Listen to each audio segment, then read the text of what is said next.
Welcome to the Old Man Recap. Retired CIA agent Dan Chase has been in hiding for a while. Living with his two dogs, he is haunted by his deceased wife. Sensing his danger, he manages to kill the assassin sent after him, reporting the break-in under his alias Dan Chase. He moves to a different house, reaffirming his safety to his daughter Emily. They live separately with occasional phone calls to communicate. Sitting down at a diner, he receives a call from his ex-colleague, FBI's Assistant Director, Harold Harper, who was pulled out of retirement to assist on the hunt of Dan Chase. Knowing Dan, he advises him on two options. 1. Run and never turn back, leaving Emily behind and keeping all their secrets in the past hidden. Or 2. Kill the agents that are pursuing him and unearth all their crimes. He decides to follow the path and disappear, until he crashes into the agents, killing all of them. Back on the run, he relocates and starts renting out a guest house. His new alias is Peter Caldwell. His landlord is new divorcee Zoe. Realizing Peter has dogs, she swiftly kicks him out, as the listing didn't mention any dogs. But before he leaves, he cooks her a home-cooked meal, eggs on toast. She explains that every time things went wrong in her house, her mother would stop everything and start cooking scrambled eggs. Thanking Dan for the meal, she agrees to let him stay. Days pass with little to no progress from Harper and his assistant, Agent Angela. Talking about his problems to Morgan Boat, he agrees to help fix the problem with Dan Chase, giving him a number. This number leads to a highly skilled assassin in the CIA. Julian is advised about killing Dan Chase. In the meantime, Zoe asks Peter out on a date. Conversing about life, she explains that her husband left her as she wanted to be happy, leaving her job and changing too many portions of her life until it all became too much, and he found a younger woman.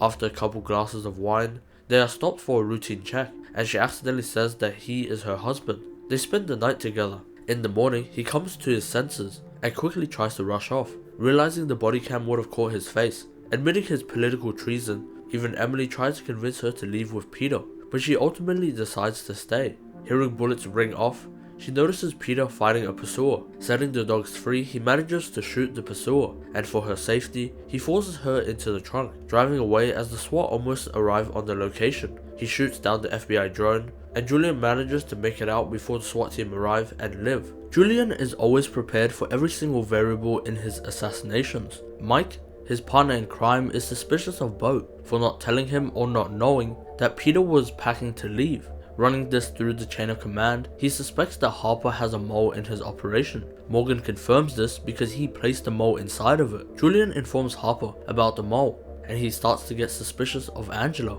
The issue of Dan Chase runs decades long. In the past, when Faraz Hamzad, a warlord, fought against the invasion of the Russians in Afghanistan, at the time Dan Chase was brought in as a CIA informant to give Hamzad weapons to defeat the Russians.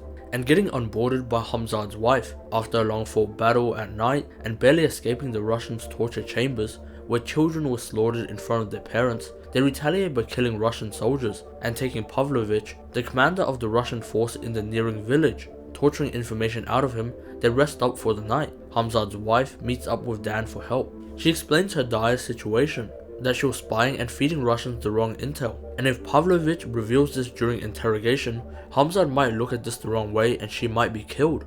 Also that she found Zarandul, a mine full of riches that could instantly make Hamzad the king of Afghanistan and win the war. She worries that he isn't strong enough to not corrupt himself with all this power and become a monster, so she doesn't want him to harness those riches. They secretly release Pavlovich, warning him to flee and never return. Come morning, Hamzad knows that his wife and Dan had something to do with Pavlovich's escape, but he wonders why. Interrogating them, she reveals the spying, which he had already known, but also that she wouldn't reveal where Zarandul is. He gives her the night to think over this. For their safety, Dan reaches out to Harper for him to book them 2 tickets to America. He promised to kill Hamzad, so nothing could trace back to them if anything ever got out, but he never did. Now Hamzad is a powerful warlord with influence all over the US government. They needed to deliver Dan or Harper's secrets would be revealed. Trying to appease Hamzad, he meets with his attorney Nina Kruger, explaining that he needs to know what Hamzad wants so he can help him out, even exposing Hamzad's wife's name, Belor Dadfar. Their compromise is that if Harper is on the plane when it takes off, he won't expose all his secrets. With no choice, he and Angela board the plane. He confronts her, realizing that she is Emily, the only reason Peter was able to escape Julian, but he still loves her like his own, because she has been his family's caretaker for decades. The test falls short. as he admits to purchasing only 2 tickets for the plane trip to America. Back in America, Zoe is advised to call her son and tell him that she has been kidnapped, so when the ordeal is over, she won't become an accessory after the fact. He doesn't pick up. Defeated, she joins him in the car.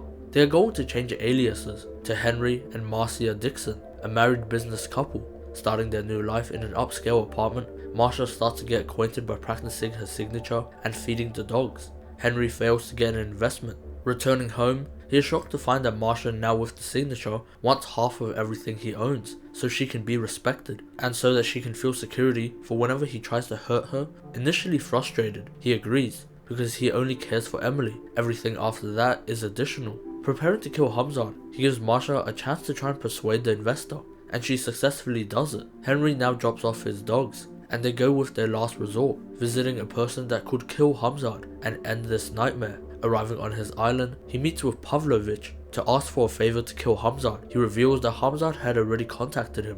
If Dan was ever to contact him, he would be placed into Hamzat's good graces if he handed him over. Outside, in the party, Zoe is contacted by Nina. She advises her to leave with her and she will be safe from the fallout after all this blows over. In the meeting, Dan kills all the security guards and sparing Pavlovich for a second time. He rushes out to rescue Zoe and they head off by boat back to shore. After the test, Harper is given a choice of making everything fall on Emily and leaving her behind, or ruining his reputation. He takes the chance and leaves with Emily. They decide to reconvene with Dan to try and solve this Hamzat issue together. As they leave the station, he realizes Agent Waters is waiting for him outside. Turning back, he figures out that Emily has been kidnapped. Boat has decided to end all of this. Without a way to retrieve Emily, he meets up with Dan, and together they decide that Dan is going to sacrifice himself and meet Hamzat, and in return, Boat will release Emily, thanking Zoe for being there and advising her to return to her normal life. He and Harper head off to the plane, Harper questioning why Hamzat was testing him on the 2 tickets. At the safe house, Mike notices soldiers advancing on them. They swiftly wake Emily up and prepare to move, even sending a pin for Harper to help. Julian manages to kill the soldiers stationed opposite their building, freeing them as the van drives off with Emily. However,